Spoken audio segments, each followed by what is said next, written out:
for this opportunity to speak with you today. So I'm coming from University of North Carolina at Greensboro.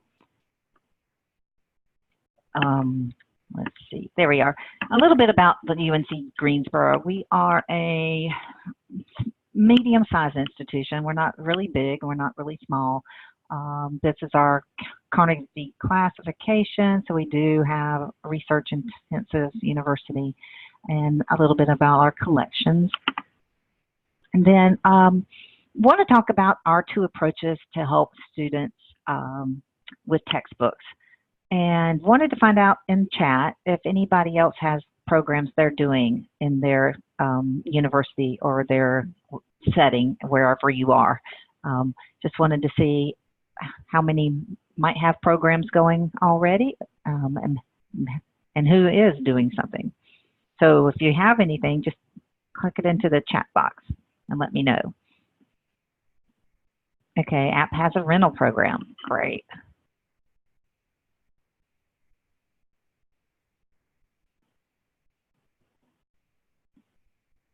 Okay, Salt Lake City is doing a donated textbook program. Oh, that sounds fun. So at the end of the semester, I guess students are giving their textbooks back to a program that people can get them. Oh, wow.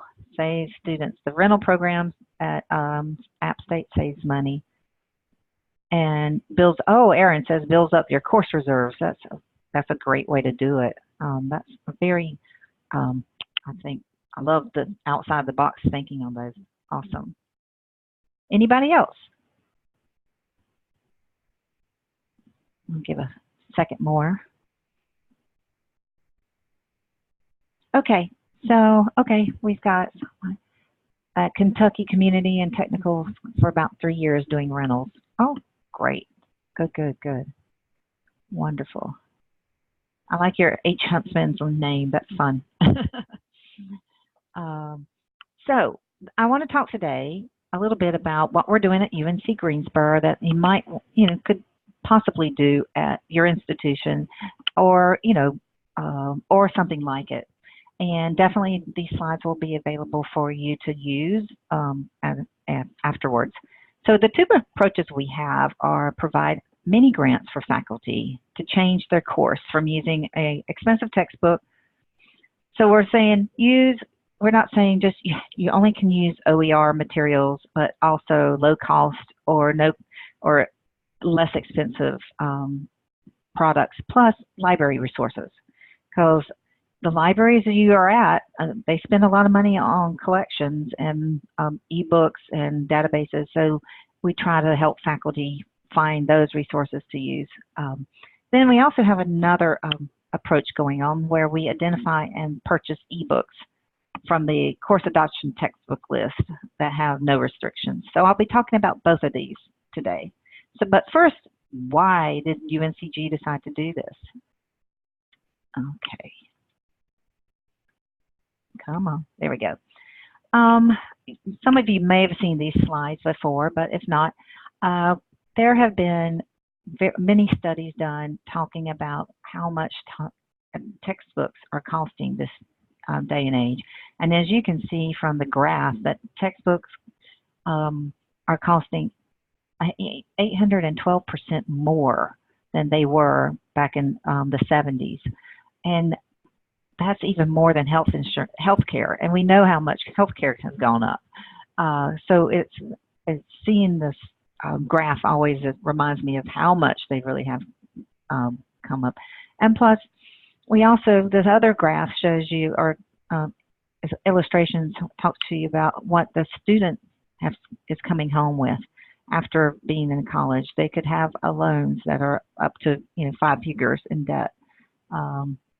And then, so the state of Florida did a survey in 2012 and also in 2016 where they talked about textbook, asked the students questions about textbooks. And one of these questions was, has the cost of required textbook caused you to?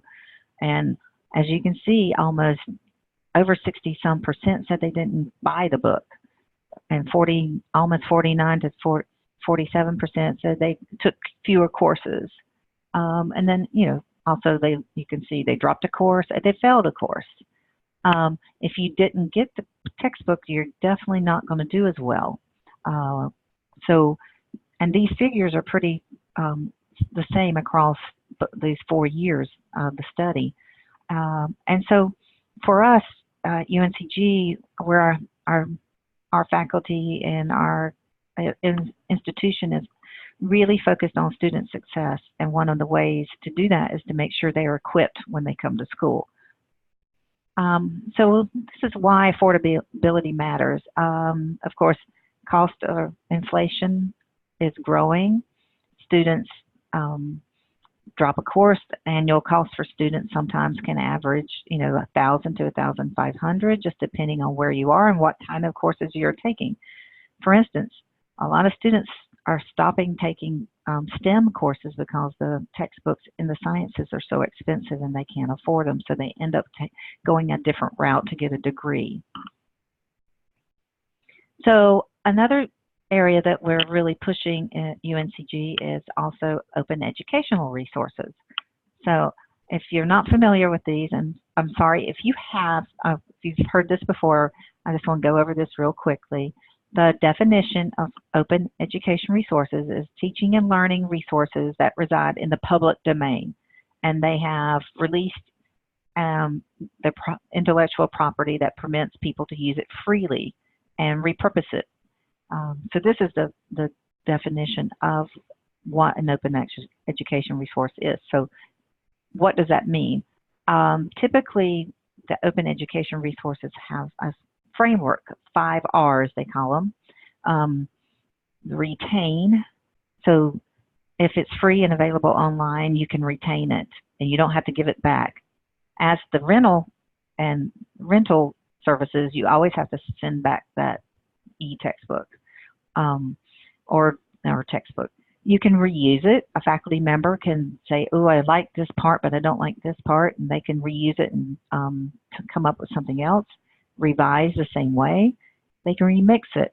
And if they find something they really like, a lot of faculty are now remixing their information and redistribute it to faculty in another way. So a good example of this is there's a textbook that was on the OpenStax textbook network area, where faculty it was an American book with American illustrations and quotes and data, that they took it and remixed it and revised it and then redistributed it as a book from Canada, so that it had more Canadian information in it instead of just US based.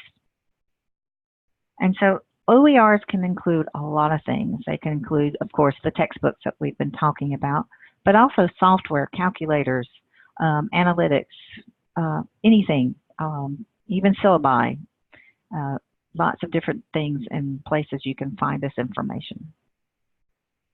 So the mini grant program that we did at UNCG, the Provost's office and the university libraries came together to announce that we were doing a textbook mini grant program. And what we did, we encouraged faculty to create new materials or use library subscriptions or find something that exists freely for students to use in their classes that's freely available through different repositories or networks that you can go on to the internet and find. So those were the 3 things that faculty could do. And most of them did a little combination of all 3, or at least the 2 where they got library subscription materials or free materials. And these grants were $1,000 each for each faculty member that applied. And what we did to support the mini grants is that we had, once the faculty member had applied and received their grant, they were given information about who their subject liaison, specialist, librarian could do and to help with either identifying library resources or open education resources. And so we also did support with these mini grants by looking at our collections. If a faculty member needed something that we didn't have for the collection yet, we would see if we could buy it for them. A good example is our faculty member in Health and Family Services. They wanted a new encyclopedia that comes out every like 7 years, and it was getting ready to come out again on family health issues. And so the library went ahead and purchased that for them, but it's also available for all their colleagues to use. It's not just for that class. So that was something that we had decided to do. Once we started these mini grants, we did find that there were a lot of things that faculty needed that we could actually help with and would also benefit the rest of the campus. So the cost savings for the first year, for the first semester, for these 10 courses that 10 faculty did, were the cost savings here you can see is, faculty members had a textbook that, like the Chemistry 342. There was 93 people in the class, and if they had to, those students had gone out to buy that textbook at $154 a pop, the savings the faculty member has saved a total of $14,000 for his class.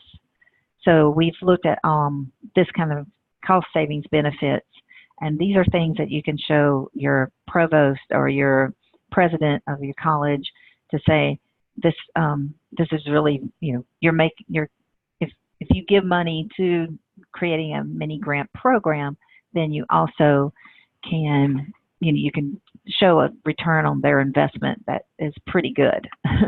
And you'll notice that I have more than 10 here because the business person and the business and entrepreneurial 201 was the class that she started with. And then she decided to do all 3 of her classes with no textbooks. So she got really into it and found a lot of savings for her students that way. And you can see there's a wide variety of subject areas. It's not just one area. That's like we have art and art history and anthropology and poli-sci. So a lot of different things in chemistry. So I was very excited about this this first year of this mini grant series that we did. And this mini grant series has been going on now for about 4 years. And our this group alone, these faculty I've tracked for a few years now, has probably saved about $600,000 to $650,000 for their students. And we've added more. We've done more mini grants over the last 4 years, and now we're up to about $2 million in savings for our students over time. Potential savings. I always like to say potential to everybody because potential means if the student actually bought the book at the cost of the book, because we know sometimes they rent them and sometimes they get them a different way. So we always say potential savings when we're talking about return on investment. So here's the other numbers for return on investment. So you can see our ratio was 21%. 21. We put 10,000 in and got 204 back on our investment. So not too bad. And then our average textbook cost over all those books was around $111.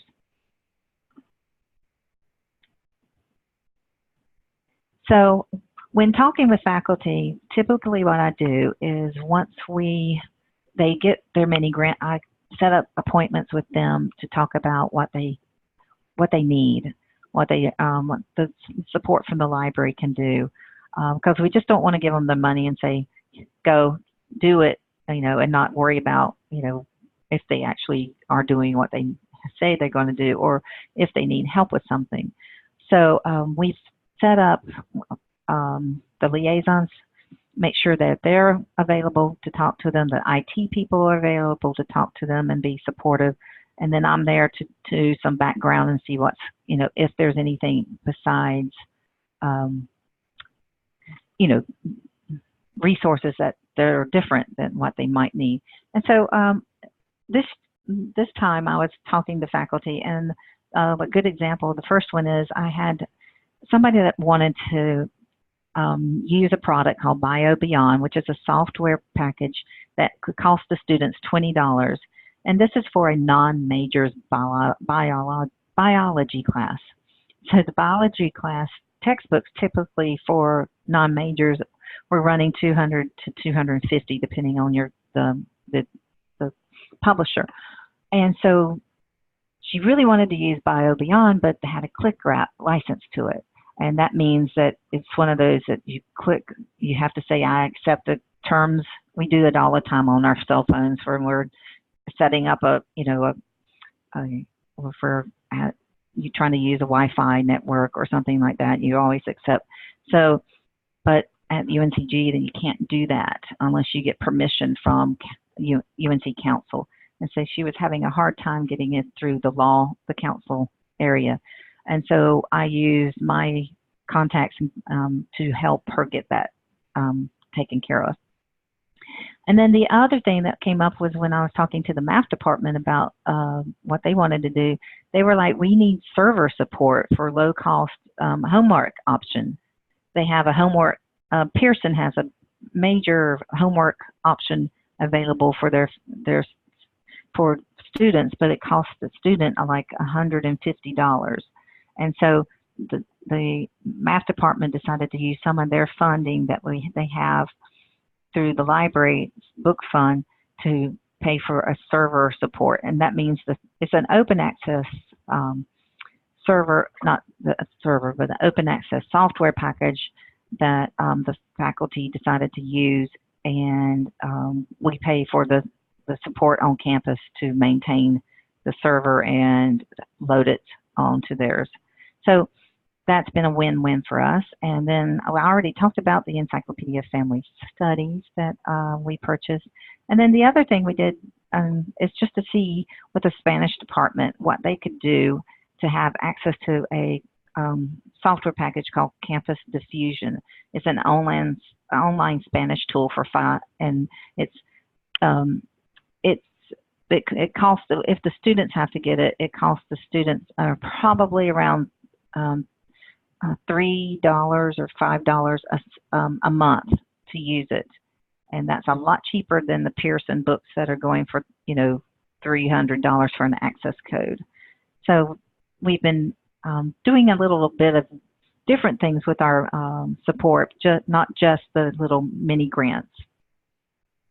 So just a return on investment for those classes, especially the non-majors class. There was a total savings in $14,000 in 3 semesters. And the non-math majors class, this is a big class for non-majors that have to take a math course at UNCG. And that's, the savings is around $73,000. And then of course, the Spanish is smaller, but it was a pilot to see what we can do to maybe push Spanish to go with something open and or a cheaper option for their students instead of the major textbook that costs so much money. So faculty's thoughts on using a low-cost or no-cost resources in their classes. I just want to let you know some of these. These are kind of interesting. This was one I really liked from our art faculty member. She says the resources are better than the textbook. And what she means by that is that she can reuse them, and if something doesn't fit correctly or didn't go right that semester, she can change it up and find other options. And they're more interactive, she says. And then this is the one faculty member that I was going to use the other resources, but I changed them all and decided to use all her resources for free. And she is in our Bryan Business School. And then this was one of my favorites. Heather Helms out of Human Development says, I told my class there would be no required textbooks, and they all clapped. She says that she's never had that happen before, ever, in her class on the first day. And then we ask also in a survey to students. I send out a survey to all the students by the time that at the end of the semester, just to see what they have to say. And some of these come back, it's interesting. Of course, they say they appreciate they didn't have to spend money on a course, but I really like some of the other quotes that says, I believe that this is a method of teaching that is great, and I'll learn just as much as I would using a textbook. And so it's not, students aren't only finding a benefit of saving money, but they always think that the instructor is working harder to see good results. And so I thought some of these faculty were very excited to see the student survey quotes.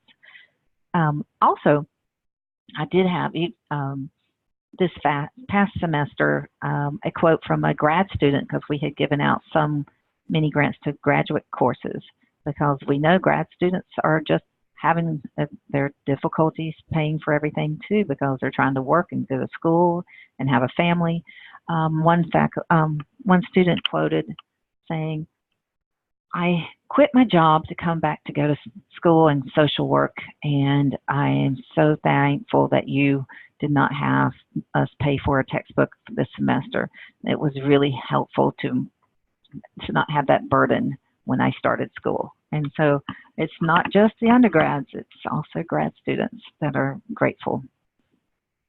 And of course, for support for open education resources, and also this is what libraries call a LibGuide, which is a guide to help you learn about a subject area. And we've created one for open education resources. And this is actually for our faculty, but also for our librarians, so they can come and look and see what they've got and what's available for them. And if they have any questions, they can ask. So that's the LibGuide that we have been using. And then nationally, OER trends for open education sources. There's all these places that you can go for textbooks. There's a open textbook library where you can find textbooks on a subject area that you could use in their class. This textbook network, the Open Textbook Network, has been going on for at least 5 or 6 years now, and they have a great repository of textbooks around from all over the United States. They also have a very good criteria for adding to their library. You actually have to have a real textbook. It just, it can't just be chapters of or just 2 chapters. It has to be technically a textbook with questions and materials. And also, they are peer reviewed by faculty members across the country. And then there's another area that's working really hard with open education nationally is the OpenStax College, which is out of Rice University. And these are textbooks that you can use. Then they also have ancillary materials that faculty can use. And then if you ever want to really see what's going on in some of the states, definitely check out Affordable Learning from Georgia, what they're doing. They are actually doing a lot of work with, they have access to everything in Georgia that their system can have, plus also what faculty are creating. And they've really been pushing the projects out. And then there's a list of OER projects and policies at the SPARC website. And SPARC is an organization that's really helping push the OER movement across the country. And before we go on to does anybody have any questions about the mini grants themselves before we go on to the next thing that I was going to talk about? I'll give you a second while I take a sip of water.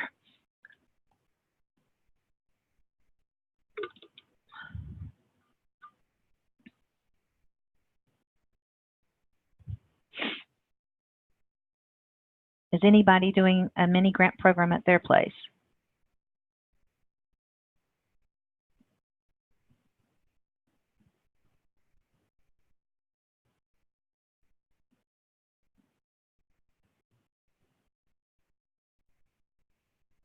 Anybody have, is anybody in a state or a Providence or area that doing one in their state, because I know North Carolina has a um, grant program that they're doing.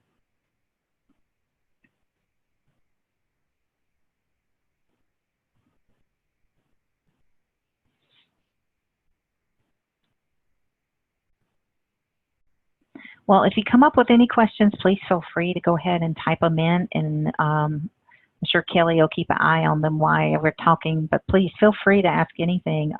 And if you don't want to do it now, we can do it offline later. You're welcome to email me after the presentation. Thanks.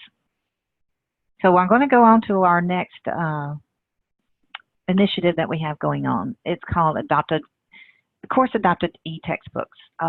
So what we're doing is purchasing e-textbooks for students through the Course Adopted textbook list. So we collaborate. Yeah, The Walking Dead. Always a Kentucky author. Awesome. That's amazing. So what we're doing, we're collaborating with a bookstore, where the bookstore will send me and technical staff the textbook adoption list at least 2 to 3 months before the beginning of the semester, so we have time to work on it. And then they send us weekly updates at first, because the faculty are still putting stuff in at the later in the semester, especially new faculty that are getting hired. Sometimes don't get hired till June or July, and they're coming in. So we try to get a book, the book list on a system where every week we get an update. And then the library provides the bookstore with a ebook purchase before the semester starts. What we do is we send them a list once we've got ours finalized and send it back to them. So it's kind of backup communication both ways. We're saying, hey, we got this book, and so they know that we have it, and they can put it into their system, so the student knows it's available through the library. And so they can do that. And then once that's done, this is kind of what it looks like. It's not easy to see, but when a student looks in the bookstore's database for a book, it will have book notes that says available at UNCG libraries. So the student will know that the library has a copy of it. And so hopefully they can either use that or decide what they want to do, if they want to buy the book or not. So we're not, it's an option for them. So ebook requirements. We make sure that we have multiple access for users. We don't want to buy a book that only can be used by one student at a time. That would just be a nightmare, because you don't want to have 100 students trying to only get one copy of a book. Just not going to be feasible. We also want to make sure that it has no restrictions, so you can download chapters and print chapters and do whatever they want with the book. We also look at class size, which we only have there's not a lot of money available, so we have to make sure we buy what we can for the most students. So we try to do that. And then we look at price, because sometimes things are really outrageous, especially if it's for a faculty member that's only wanting, they only have 5 people in the class, but the book would cost the library $500 to $800. We have to take that into consideration. Oh, we have a question. I'll just go ahead and take it. Do I think that the Macmillan DRM issue is going to be a problem in the future? Not sure which Macmillan DRM issue you're talking about, but if anybody has a DRM on their stuff, it definitely is an issue. Most of the time, you cannot get any of these, like the bigger class textbooks from Pearson, Macmillan, Cengage, and there's one Wiley, without some kind of restriction to them. So we're not talking about the 101 textbooks that they're trying to, they don't want to sell people. We're talking about other kind of textbooks that probably are used up in the 200 to 300 level classes. So, but if you can explain the Macmillan DRM issue, we can talk about it. That'd be great. So, and then my colleague always says, if you're looking at the ebooks to buy for from the adoption textbook list, please make sure the publisher and edition of the textbook must match, because sometimes you can still get the older edition, but if they really want the newer edition, you have to make sure that's available. So our impact that we've had on purchasing these ebooks is, you can see for the last 3 years, each year we bought different ones. We've bought some we already owned, some we've had to purchase, the amount we've purchased, and the savings from the students. So what we do to calculate that is to see how many students are enrolled in the class, how much the book would have cost the library to purchase, you know, if the student to purchase, and then how much the library purchased. So you can see we've put in, you know, 1 year we put in $10,000 for 16-17, and we got about $439,000 in savings for potential. I'll say that again in quotes: potential savings for students. And then you can see last year, fiscal year 18-19, we bought about 214 books, and so getting more, and total savings is definitely going up for students. We had to put a little bit more in, but that's okay. And we had more students enrolled. So I'm thinking, seeing those stats, is that faculty are finding out, and they are requesting the library look into, can we get this book for them for their class? And they're asking that question. So faculty definitely have had different reactions, most of them good. So what we do is we send them a letter that has the information they need, that says, here's the book, here's the link that can go into your catalog as an option for a student that might not be able to afford a book. So we're trying to make sure that they understand that it's an option for them. We're not telling them how to do their class. We want to make sure they understand that they can, you know, have the freedom to have this in their class or not. So, but typically our emails come back saying, thank you very much. As you can tell, everybody's very happy with getting this information. And typically after that reaction, they'll come back to us with an email and go, can you check this class for me? Is this book available? If not, you know, what can I do next semester to maybe change it up? Things like that. So we're having the conversations with them about their class and what can we do in the library to help with that. So it's a great conversation with faculty and how to support them. And of course, we create another LibGuide. This is the one for this year coming out. It has all the books that are available through different formats. Lots of things in freshman seminar programs, entrepreneurship. We also have a tab for by subject. So, and I will tell you that this LibGuide really is helpful for our students, but also for our staff, because the first day of class, the reference desk and access services desk, all the service points where students can ask questions. The typical question they're asking is, do you have this textbook for my class? And our LibGuide at the first week of class gets a lot of use, because staff are helping students look to see if the textbook is available for them. And so we have this guide, and they can look and find and it links right into the book, so the student can find it easily. And then there's other initiatives out there that are helping. There's, especially in North Carolina, if anybody, and other states are starting to do this too, especially down in Louisiana, Georgia, Virginia. Lots of different places are providing open education grants for faculty in the systems to create or use an open e-textbook. And so if you want more information about what's going on in North Carolina, here's a link to that. But definitely this is an evolving area, and more states are getting involved. Also, legislatures are getting involved and requiring, like Florida is requiring that the faculty choose things that are either open or lower cost for their students. So it's very interesting what's going on in different states across the country.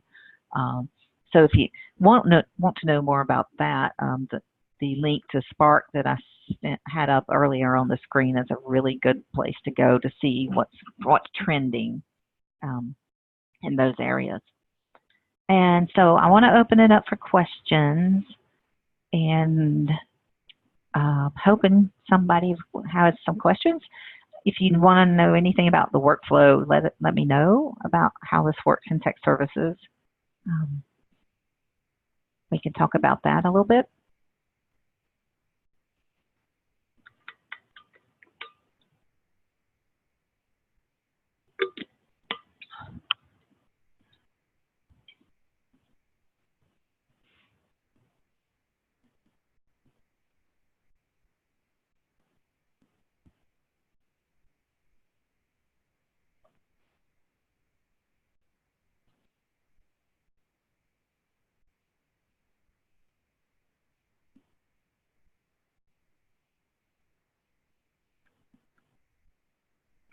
I know it's after lunch and everybody's getting later in the day for some people on the East Coast, so I understand if you don't have many questions and you had a long day.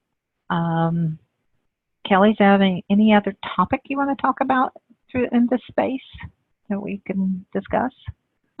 No, just thank you so much for your presentation. It was, gosh, the numbers were freaking me out. As a student, I've managed to avoid buying textbooks through getting them from the library, but I can't imagine not having that as a resource. Right. Definitely. There's a lot of work going on in this area, which is exciting. It's a new area of librarianship too for anybody that's interested. There's a lot of jobs coming out with OER librarians. It's either part of the job or their full-time job. So especially at the bigger institutions. So it's a movement that's moving along quickly, and hopefully they can make a difference. And I think they are. I'm really, as Huntsman was talking, Huntsman was talking about the Macmillan DRM. I'm really worried about the Pearson announcement that they're no longer going to have books in print. They're going to be e-versions. What happens to the student that really needs to hold a book? Or what about the students that don't have access to internet? There are whole sections in Watauga County where right, neighborhood where you can't get it. Yeah, and it's not fair. I mean, some students' learning styles, some people really need to have to be able to take care of holding a book and having it in their hands. So when I do talk to faculty about changing up their class, they know that different learning styles have different needs, and so they think of things, they're really trying to make it accessible and have print options for the student to print out what they need, or maybe put extra copies on reserves. That's not the best option, but at least it's something students can go to if they really need to have something tangible to work with. Yeah. I'll be curious to see if they end up bringing print book backs after not too much longer after that decision. Yeah. Well, I had a discussion today with a faculty member that is brand new, and he was like, "Well, I'm using Pearson, and they don't have print anymore." And I'm like, "You should not be using Pearson." I said, "Let's talk. Yeah. After the semester, let's talk. You get going. I understand why, but yeah."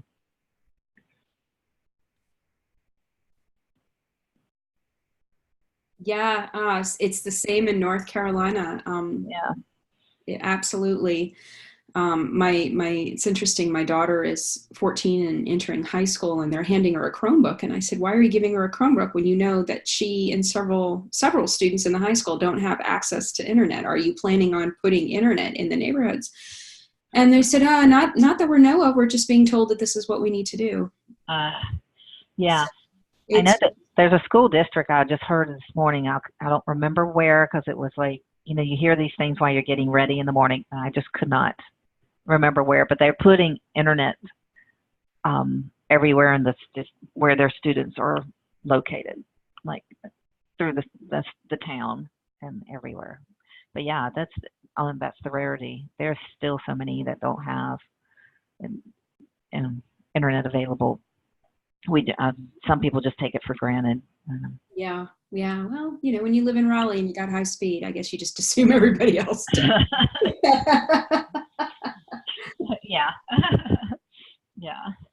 No internet. I hate to hear that it's the same way in Kentucky, but it was like that when I was in Mississippi too. It's just, I remember I called actually a congressman about this, and he said, well, you know anything about the Great Depression? I said, yeah, actually I do. And he said that the reason why everybody got phones was because it was a federal mandate. And it is not a federal mandate.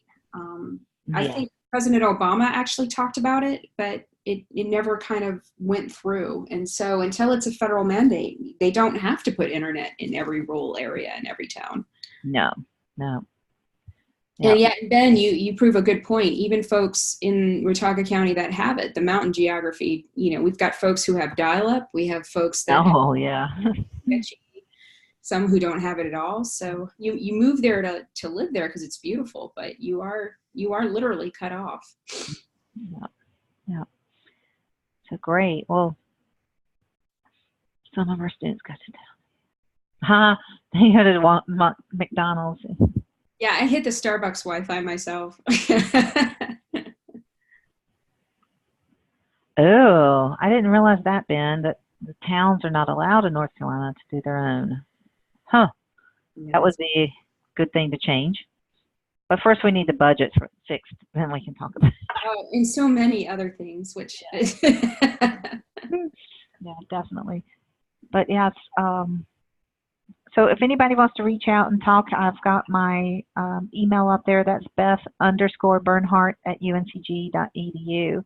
So if you have any questions that you didn't want to say in chat, please feel free to email me. And thank you so much, Beth. And like I said earlier, everyone, her slides with her contact information, in addition to the archive, will be on the website. Probably we'll be posting them up within the next week or two. So thank you so much for coming. Beth, thanks so much again for your presentation. Sure. All of you enjoy the rest of your day. Okay. And I gave everybody back a little bit of time, so that's